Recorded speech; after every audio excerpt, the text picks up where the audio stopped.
They say life can change in a single moment, and sometimes that moment comes wrapped in the most ordinary of mornings. A few weeks back, on what should have been an ordinary Thursday, I was moving through our usual chaos, packing lunches, tying shoelaces, negotiating with sleepy kids who insisted 5 more minutes would fix everything. At exactly 7:30, right in the middle of the whirlwind, our routine shattered with the sharp, unexpected ring of the phone. That early in the day no one ever calls. So, naturally, my curiosity kicked in. I glanced at the caller ID and saw a strange area code I didn't recognize. Interesting. Hello? I answered carefully, pressing the phone to my ear. And then came a voice I never expected. It was Claire, my wife. But she wasn't calling from home. She wasn't calling to check in. And the words she spoke next changed everything I thought I knew about our life, our marriage, and the woman I thought I'd known forever. Stay with me, because what she told me in those next few minutes turned an ordinary morning into something I'll never forget. Which made no sense because she and I had talked just the night before. She normally worked for a small marketing firm, always bouncing between clients and printers while I stayed home, juggling work and the kids. Our schedules rarely matched, but somehow our life did. We lived comfortably in a quiet suburb, a spacious 4-bedroom house with a pool, surrounded by good friends and a manageable routine. But that morning her call had a different tone. She sounded unsettled. She explained that the night before she'd gone down to the hotel lobby to grab a newspaper, and somewhere in the process, her purse vanished. Please cancel all our credit cards right away, she urged, and request replacements. I already told Joy, my boss, and she's arranging overnight delivery of new company cards so I can have them before I fly out tomorrow. She's also wiring me some emergency money. I was taken aback. Claire was usually the cautious one. She guarded her belongings like they were gold bars. What exactly happened? I asked. She sighed, embarrassed. I wasn't thinking. I left my purse on the cashier counter while grabbing extra magazines. When I came back, it was gone. The cashier was dealing with another customer and didn't see anything. Her driver's license had been inside too. The hotel had already sent staff to dig through dumpsters, hoping to find the wallet. I'll handle the cards, I told her. She apologized over and over, saying aside from about $1,200 cash, nothing else too valuable was in there. She suddenly softened. How are the kids? I miss all of you. And that's when things slowly began unraveling. 6 weeks earlier, I had canceled everything in time. No fraudulent charges, no financial damage. The wallet, however, never resurfaced. Eventually, life returned to its familiar rhythm. Until today. While searching for our home insurance files, I accidentally opened a folder containing statements from Claire's Fidelity investment account, the one tied to her inheritance after her parents' tragic accident years ago.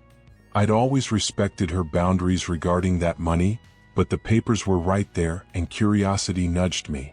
Her parents had left her around $350,000. To my surprise, the account had grown to over $400,000. But one detail stopped me cold. A $3,000 withdrawal from her money market account, dated nearly exactly 6 weeks ago, right after she lost the purse. My mind raced. What could she have spent that on? She hadn't mentioned any big purchase. Not for me, not for herself, not for anyone. After poking through the transaction details, I realized the money went to a local jewelry store in the same city she'd been staying in during that trip. Jewelry? For whom? Why didn't she tell me? She has a brother, yes, but what kind of sibling surprise requires $3,000? Nothing about this made sense. I went to the store's website, copied their number, and called. A woman answered warmly, asking how she could help. I gave her my name, mentioned the date of the transaction, and said we'd run into an issue with the purchase. I asked whether there was any sort of warranty on the item. She searched the system and then, completely casually, asked what was wrong with the rings. The rings. I froze. Rings? She bought rings? Before I could put a sentence together, the woman kept going. Oh, I remember this one. Your wife was really upset. She told us her wedding and engagement rings had been stolen and that she needed replacements. It took quite a while to find the right ones.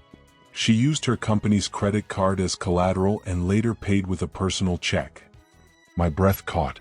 She replaced her wedding and engagement rings. Without telling me. And she never said she'd lost them. Only the purse.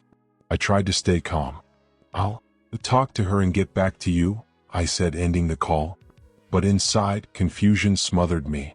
Why were her wedding rings in her purse? Why were they off her hand at all?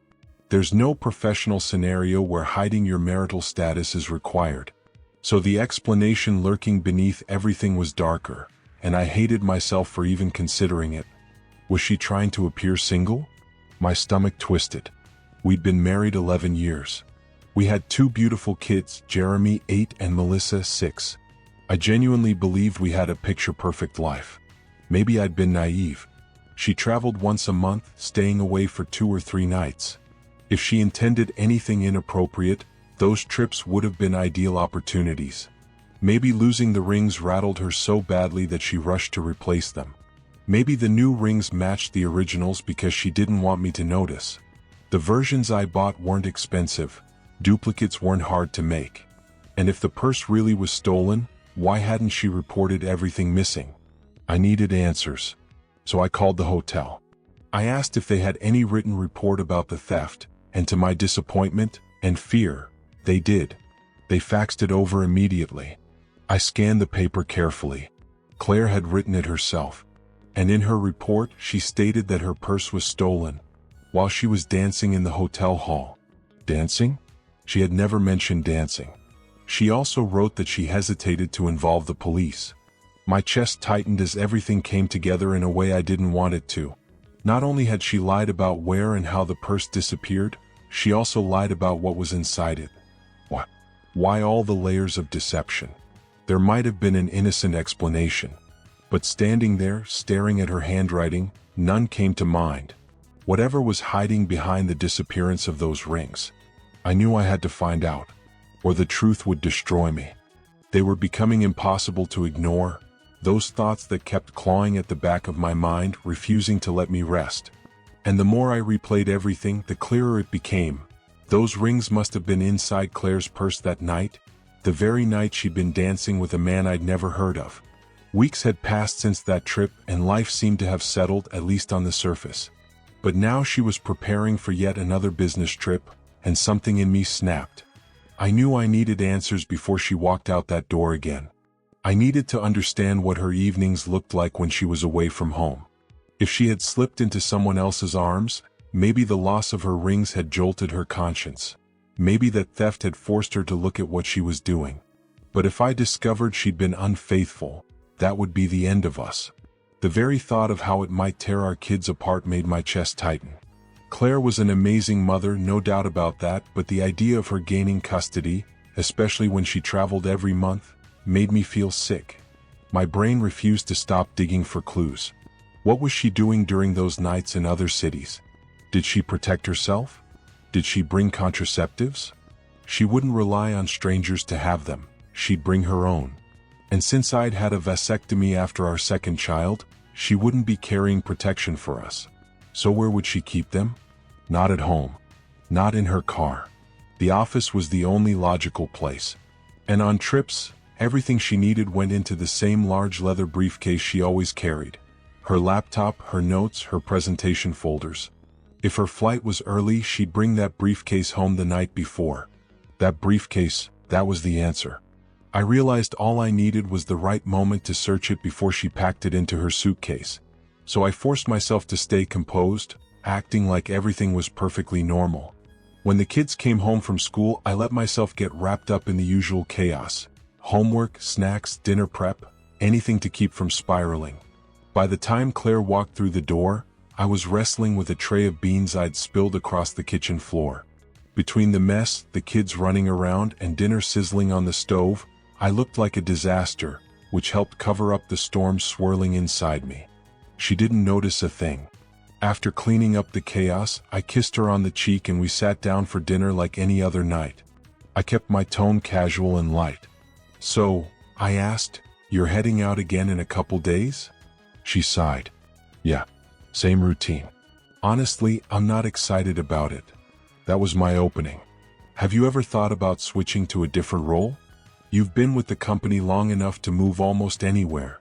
She explained she wanted more field experience before settling into a desk job. I nodded, pretending the conversation was innocent. But the kids really miss you when you're gone? I added, letting a hint of emotion slip through. I miss you too. She softened. I know. I miss you all as well. I pressed gently. So where are you heading this time? Morning flight. Denton, she said. Leaving tomorrow at 7:30. I need something to keep me going until Friday. She winked playfully. I returned the gesture, forcing a smile, desperately masking the tension boiling in my stomach. She seemed completely relaxed, maybe too relaxed. Either she was innocent, or she'd become frighteningly skilled at hiding guilt. The next evening, Claire came home in unusually high spirits. She parked her car next to mine and walked inside, almost glowing. Whether it was excitement from our conversation or something else entirely, I couldn't tell. She didn't bring her briefcase inside. That told me everything I needed to know. It was still in the car. While I cooked dinner, she asked casually, "Could you grab my suitcase from the garage after we eat?" "Sure," I replied, calm and collected. "By the way, do you know where the car keys are? My tire looks low. I should have Jerry check it." She hesitated, confused for just a moment, then reached into her purse and handed me the keys. "Can't you just use the spare?" "No," I said firmly but lightly. "We've got time. Let's fix it properly." Before she could rethink anything, I slipped out to the garage, started her car, and drove straight to my old friend Jerry's station. He lifted the bay door when he saw me drive in. "What's up?" he asked. "My tire needs attention," I said, then quietly added, "and I need a few minutes alone." He raised a brow, reading between the lines. "Trouble at home?" "Maybe." He nodded and disappeared into the shop, leaving me alone with the car. I opened the trunk, retrieved Claire's briefcase, carried it to the workbench and clicked it open. My hands shook as I sorted through her folders and side pockets, careful not to disturb a thing. Then my fingers brushed something unfamiliar. A small package. I pulled it out and felt my stomach drop. An open box of contraceptives. 3 missing. That moment hit like a punch to the chest. All the doubts, all the theories, all the worry, suddenly they weren't just thoughts anymore. They were real. I placed everything back exactly as I found it, locked the briefcase and returned it to the trunk. Just as I finished, Jerry reappeared behind me. "Did you manage to spot what you were searching for? What's happening here?" he inquired, his curiosity plainly visible in his tone. "I'm sorry to say yes," I answered back, my words laced with a blend of letdown and sorrow. "Would it be alright if I linger around a little while more? Maybe you could take a moment to inspect the tire pressure as I act like I've sorted everything out." Jerry shot me a puzzled glance but went along with it quietly. He was genuinely such a steadfast companion. As he busied himself with checking the tires, I eased the car out from the bay and steered over to a nearby gas station. I topped off the tank, uncertain about when I'd have the chance to do that for her next time. My mind overflowed with appreciation for Jerry's quiet support and empathy during this tough moment. Heading back toward home as I rolled into the garage, a heavy shadow of gloom started to cloud my thoughts, and a rising wave of panic surged through me, amplified by raw anger and deep irritation.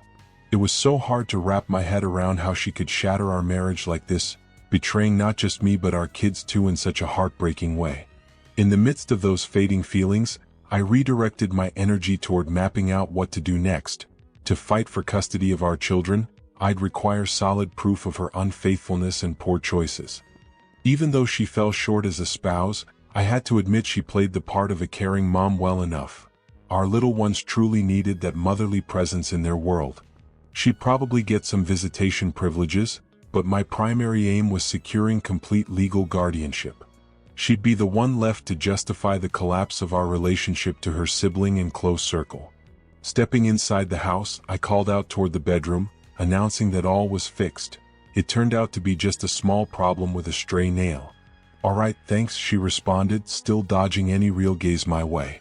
Craving some comfort, I headed straight to the kitchen, grabbed a cold beer, and then sank into the family room alongside the kids, who were completely engrossed in their favorite TV program. Roughly half an hour passed before Claire wandered in and took a seat right next to me on the sofa. By that point, my inner storm had calmed a touch, yet a profound wave of melancholy swept over me as I confronted the reality that our joyful family unit was on the brink of becoming a distant memory. To my astonishment, Claire inched even nearer, cuddling up against me, and leaned in to murmur softly in my ear, asking if I was all set for the evening ahead. After a quick swig of my beer, I murmured back that I believed so, though a nagging stomach pain was bothering me. "Oh, that's unfortunate, sweetheart," Claire said with what seemed like genuine concern, clinging a bit tighter. In a gentle whisper, she added that she loved me, and almost on autopilot, I draped my arm across her shoulders. Wrestling with a whirlwind of conflicting emotions, despite the sting of her disloyalty, there lingered this faint spark of warmth from her side. I found myself pondering deeply why she'd gone down that path. Was it a quest for thrills, or perhaps a yearning for deeper bonds that I somehow couldn't fulfill? I might never piece it all together completely, but one thing stood crystal clear: the erosion of my faith in her was irreversible. We tucked the kids into bed as a team, and watching her plant goodnight kisses on our precious little ones, I stared at her, fully aware that come dawn, she'd be out of the picture. Their innocent hearts had grown used to her constant trips away, so any worry on their part was barely noticeable. That evening we shared an intimate moment, but it felt devoid of our typical fire and connection. Picking up on my unease, Claire asked with a hint of worry if my stomach was still acting up. "Darling?" I gave a nod and assured her yeah, but I'd push through it. Clinging to a desperate hope that she'd pick our bond and our life together over whatever awaited on that journey, I ventured to ask if she absolutely had to embark on this trip.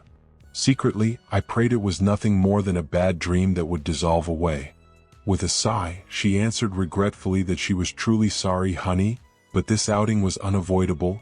She'd hustle to tie up loose ends and hurry back as fast as possible. She even mentioned how eager she was for the upcoming weekend spent with everyone. My heart weighed down heavily as I let out a resigned breath and told her, "Fine, love, we should probably turn in now. You've got an early rise for that flight."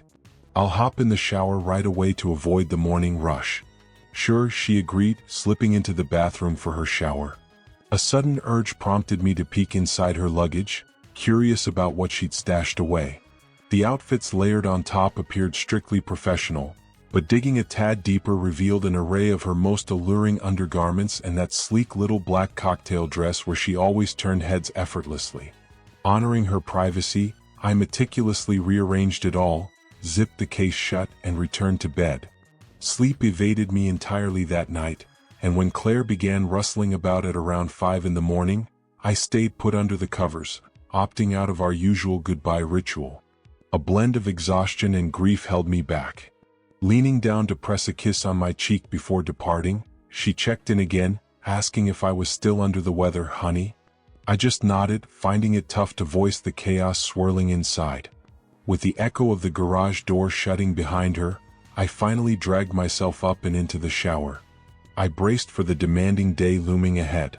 Once the kids were safely off to school and I'd grabbed some breakfast, I flipped open the phone directory to hunt for private investigator firms in the yellow pages. My key focus was pinpointing an outfit with branches across the country, ideally one operating in the town Claire was bound for. I dialed up a few places and soon connected with an agency that had a location right there in her destination. I scheduled a sit-down with them for later that same morning, counting on them to deliver the insights I needed. Following that, my next move involved tracking down a divorce lawyer. A buddy had suggested one in particular, so I looked up his info and rang him up. We locked in a meeting for the afternoon, trusting he'd steer me through this messy ordeal we were diving into. Showing up at the PI's office, I laid out my worries and hired them to shadow Claire during her evening away. I handed over a picture of her along with her itinerary details to help them spot her easily. They committed to snapping photos and putting together a summary of her doings once her workday wrapped up. For smooth updates, they'd email the findings to their local branch and vowed a full rundown by Monday morning. Pleased with their dedication, I forked over a hefty deposit to kick things off. They cautioned that pics might not always be feasible, but they'd aim to snag as many damning shots as they could. I told them that'd work just fine. My session with the attorney that afternoon unfolded pretty much as I'd expected. He broke down how our state's laws handle divorce on a no-fault basis, so no finger-pointing was required. But since I served as the main parent for our kids, custody would probably swing my way. It was vital to note that Claire would land plenty of time with the children through visitation. On top of that, our assets would split straight down the middle, 50-50 all around. No alimony on the table given our comparable earnings, though with me holding custody, she'd chip in child support. As for that inheritance of hers, it meant zilch to me. She could keep every bit for herself. My sole concern centered on our kids' future happiness. I directed the lawyer to draft up the papers for service on Claire come Monday, listing irreconcilable differences as the cause. I also insisted she move out of the home right after the divorce kicked in. The attorney affirmed that, as the kid's protector, I could indeed push for that. We settled on selling the house once the children hit 18, splitting the earnings between us. Walking out from the lawyer's place, a quiet satisfaction settled over me, knowing that me and the kids would push ahead into a new chapter, while Claire dealt with the fallout from her deceit. Right then, I held off on tweaking our bank accounts, policies, or any other formal stuff. I figured there'd be ample opportunity to sort that post-service, especially with her windfall in play. I always assumed she'd never have anything to worry about when it came to her share of our joint savings. That thought used to comfort me. On the Friday school wrapped up, I headed home to catch the bus, and when CLA returned later that afternoon, I casually offered to handle her laundry. She smiled politely and brushed off the offer, insisting she'd take care of it herself. I remember walking away with a small grin tugging at my lips, because deep inside, I knew exactly why she was so protective over those laundry bags.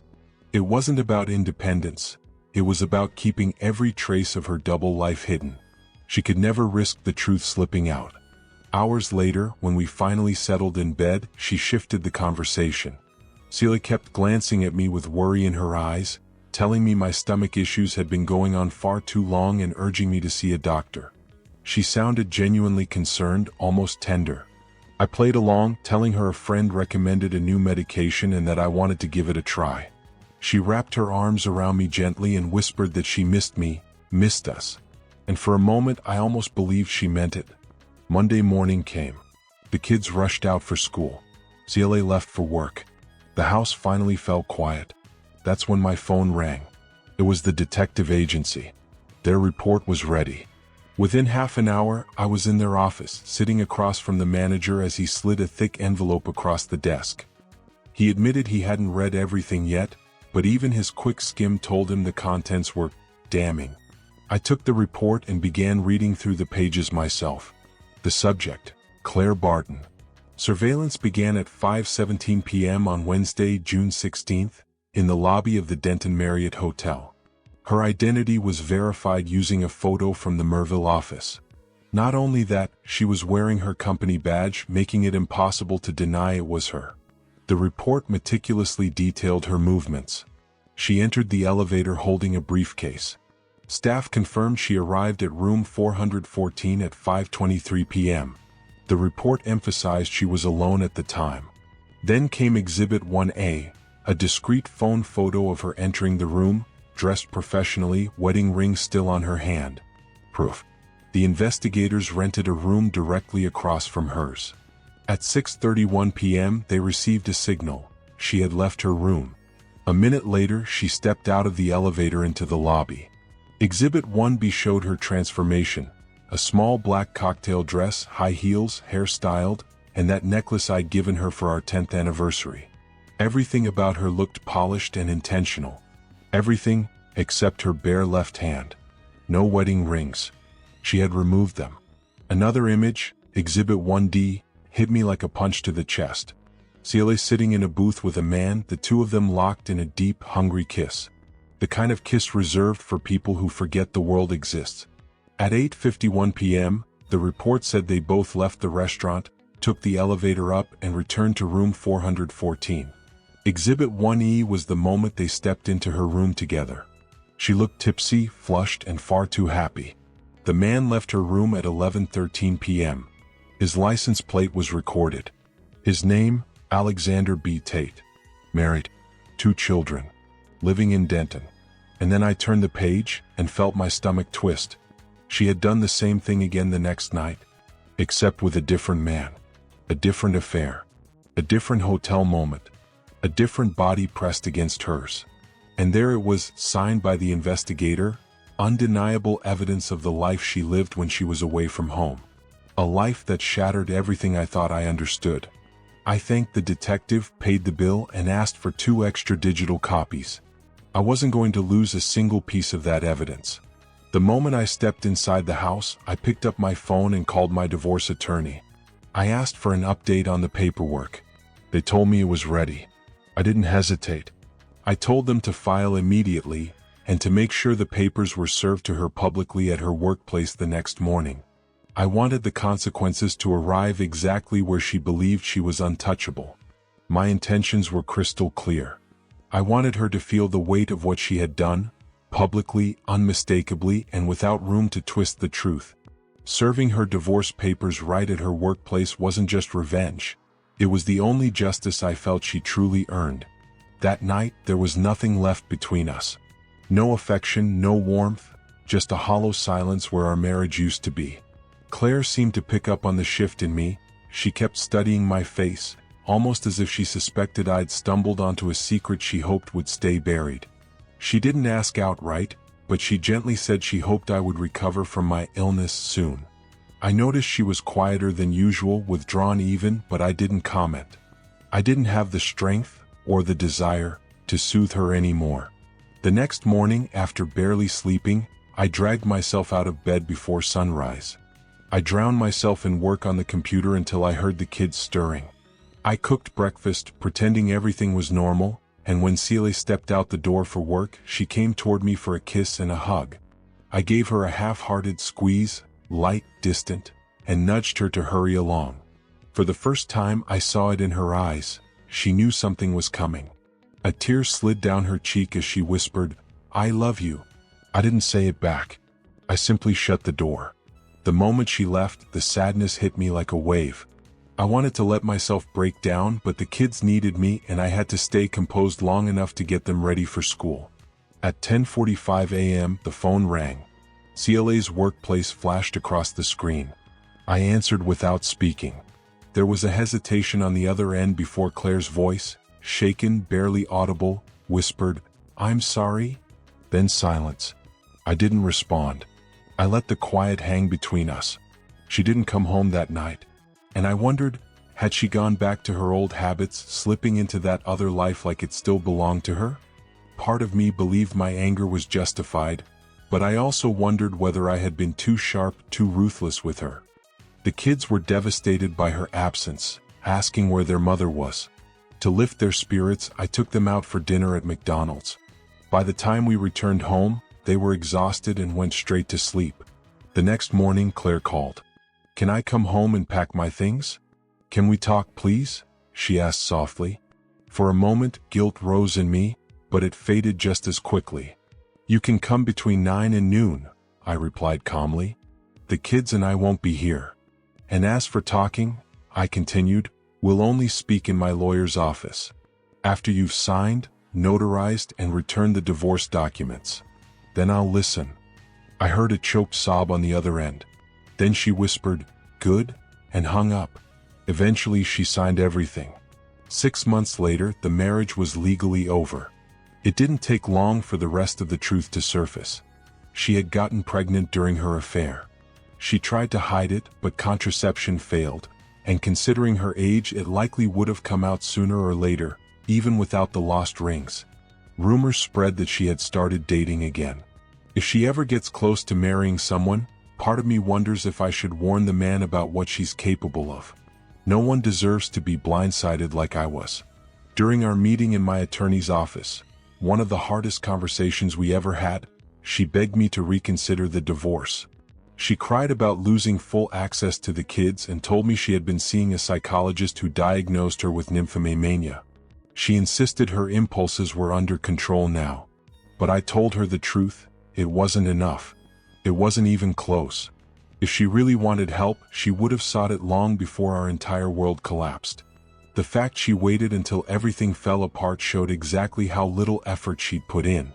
As I walked out, she broke down again, loud, painful, helpless sobs echoing through the hallway behind me. And for the first time, I didn't turn back. Months passed. Through a mutual school friend who worked at a nightclub, I heard pieces of her new life. He saw her often, drifting from person to person, chasing attention, chasing numbness, chasing anything that made the nights feel less empty. Every time I heard something new, it shattered me all over again. Because those men weren't just strangers. They were strangers around the woman who once promised to build a life with me. And the woman my children still called Mom. Then one of her close friends reached out. Her health had taken a hard hit.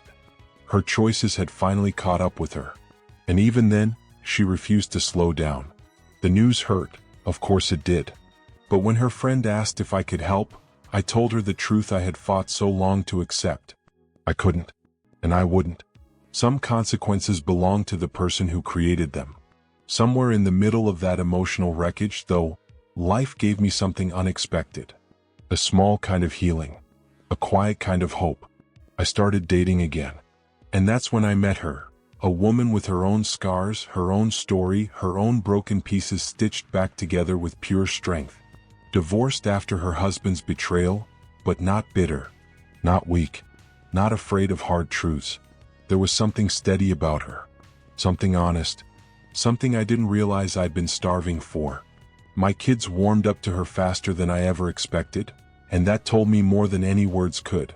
This feels right. Feels calm. Feels like the first chapter of something real.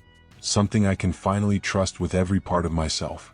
And if life keeps moving in this direction, I already know exactly what the next step will be. If this story pulled you in, don't forget to subscribe to Dark Infidelity Stories, where every heartbreak has a lesson, every betrayal has a voice, and every ending opens a new beginning. Tap like, share, and comment to support the channel and keep these stories alive.